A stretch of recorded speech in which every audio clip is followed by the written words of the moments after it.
आधुनिक Gita, ways of living. ये मत सोचो कि भीड़ किसके साथ है, बल्कि ये सोचो कि तुम अर्जुन हो और श्री कृष्ण तुम्हारे साथ हैं। मूर्ख को कभी जवाब मत दो, ज्ञानी को कभी ठुकराना मत। अच्छाई को पकड़ के रखो और बुरे को अपनाओ मत। बड़ा आदमी बनो या ना बनो, किंतु एक अच्छा आदमी जरूर बनो। बर्तन खाली हो तो ये मत समझो कि वो मांगने निकला है। ऐसा भी हो सकता है कि वो बांट के आया हो। सुनो, तुम खुद 1/125 करोड़ भारत हो। तुम ही सरकार बनाते हो। अप्रत्यक्ष रूप से शासक भी तुम ही हो। इसलिए इस देश के सर्वे सर्वा सिर्फ तुम हो। यदि तुम्हें अपने लक्ष्य का पीछा करना है तो तुम अर्जुन बनकर रथ में बैठो और पुस्तकों को अपना सारथी बना लो। सुनो पार्थ, यदि तुम्हारे पास 1 का सिक्का है और मेरे पास भी 1 का सिक्का है, अगर हम दोनों सिक्के आपस में बदल लें तब भी दोनों के पास 1 रुपए ही रहेंगे।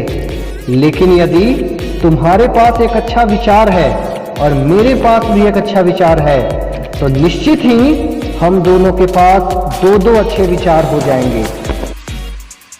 हे पार्थ, तुम अपने लक्ष्य की ओर ऐसे बढ़ो जैसे कि तुम सूर्य के रथ पर सवार हो। आरक्षण के विषय में मत सोचो पार्थ, क्योंकि तुम सवर्ण हो और सरकार ने तुम्हें 50% आरक्षण दिया है।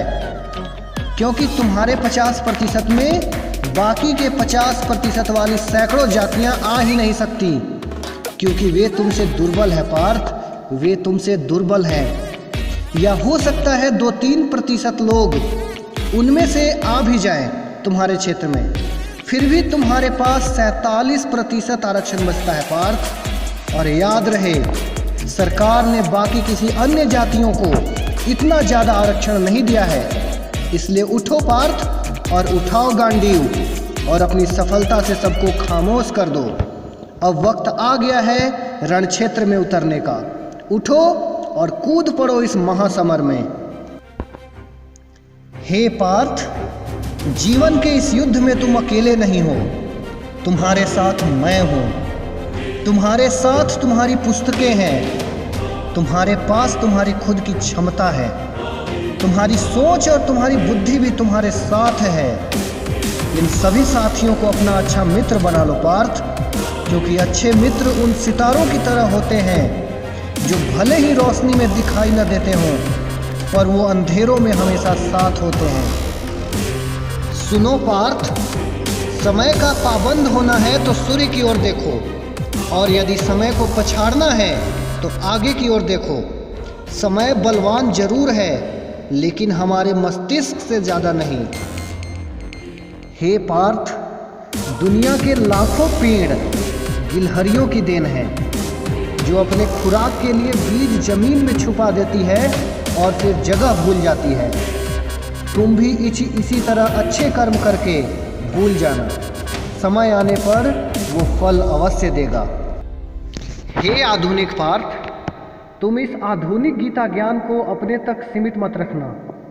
इसे जितना ज़्यादा हो सके दूर दूर तक फैलाना। एक प्रकाश की तरह यह फैल जाना चाहिए पूरे हिंदुस्तान में। मैंने तो अपना काम कर दिया, अब तुम्हारी बारी है। ये वीडियो आप पर कर्ज है, अतः आप इसे अपना फर्ज समझकर शेयर करें। धन्यवाद।